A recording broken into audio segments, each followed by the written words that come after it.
ስላለው ትዳር ስላለው አይደለም እንዴ ሚስት ስላለው እኮ እየነገርኩሽ እኮ እንዲገባሽ እያስረዳሁሽ እኮ ነው። ምንድነው ተሰጂኝስ? እሺ እንደዚህ የሚሆንበት ምክንያት እዚህ ማይደርበት ምክንያት ቤት ስላለው ትዳር ስላለው ልጅ ስላለው የራሱ የሆነ ኑሮ ስላለው እህቱ ቤት የሚቀመጥ ስለሽ ቦታ ልጁ ጤነኛ ሲሆን ነው ትዳሩም ልጅም ሁሉም ህይወትም የሚቀጥለው እንጂ ደህና ሳይሆን ቦታ አይደለም። ደህና በሆነበት ሰዓት ላይ መታችሁ ጭንቀት የፈጠራችሁበት እናንተ ናችሁ። ከይቅርታ ጋር ጉዜ ለንግግር የሚቅርታ በጣም ነበር ማገብርሽ። ስለዚህ አሁን ማይሆን ንግግር ውስጥ ሩታ አሁን እኮ መከራከር አይደለም እኛ እየፈለግን ያለ ነው። ሩታ እኛን እንኳን አላገኘሽንም። ከአንቺ ጋር ልንከራከር ወይ ከኤፍሬም ጋር ልንከራከር አይደለም እኮ ሀሳባችን። ልጁ አሁን የበለጠ እያስጨነቅነው ነው እዚህ ቁጭ ብለን ተረዳሽኝ አይደለ?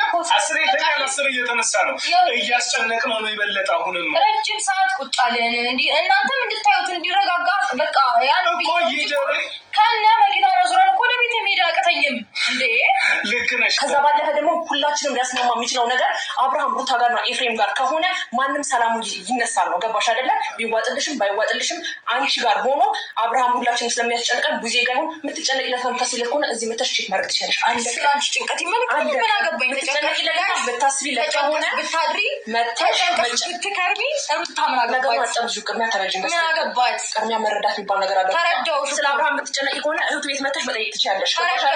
እኔ ዳኒ ቡዜም ሆነ ዴብ አንቺ ቤት መምጣት ግዴታ የለብንም። አለቀ። አትምጪኝም እንድትመጪ አልፈልግም። በነገርሽ ላይ ደጃፌ ልደርሽ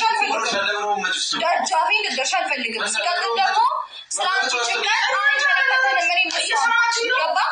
እንደማመጥ እኔ አሁን ስለእናንተ ጭቅጭቅ እንደዚህ አይደለም መስማት የምፈልገው። ልጁ ጤነኛ እንዲሆን የሚፈለገው 5 ቀን ይቀመጣታል። በግድ ይዘሽው አትወጪም። ዛሬ አትወጪም ሩታ። ልጁ ጤነኛ እንዲሆን የሚፈለገው 5 ቀን ይቀመጣታል። በግድ ይዘሽው አትወጪም። ዛሬ አትወጪም ሩታ። ስለዚህ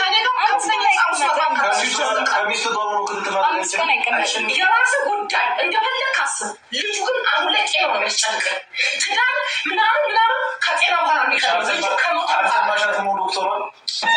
ይሄታ አንድ የርሳት ነገር አለ እንዴ ገና ተመሄደ አረላች ዞር በይ ስሚ ወደዛ ረፍቅራት ብራከበይ ይወስከባን ተበከኝ ብሬን ነው ብለው እንደዚህ ተለጥፋበት እያስጨነቀች አይደለም እኮ ለምን አይገባችሁም እናንተ?